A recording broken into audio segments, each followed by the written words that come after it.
Obululu bw'ekikopo ekya Stanbic Uganda Cup ku mutendera gwa quarter final bukwatiddwa ekyolunaku olwaleero wali ku kitebe ky'omupiira e Mengo ng'okubukwata kukulembeddwamu eyaliko emunyenye ya Uganda Cranes Tony Maweje. Aba ttiimu ya Kitara Football Club bakukyaza Vipers mu kisaawe kyabwe Masindi. Oh, the Royals. It's Kitara versus Vipers. Oh my God. The cup holders.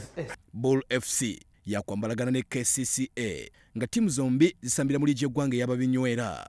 Olwo poliisi eyatuuka ku fayino ey'omwaka oguwedde etunke ne NEC Football Club yo ttiimu ya region eya Pajule Lions yakwambalagana ne Kcca Young Stars. Finals eno twongeramuko ku birungo amateeka gongeramu this extra time. Extra time eno embeera ya ddakiika 3 senga ttiimu ziba zisibaganye mu ddakiika 9. Extra time tugizanya ddakiika 15 each half.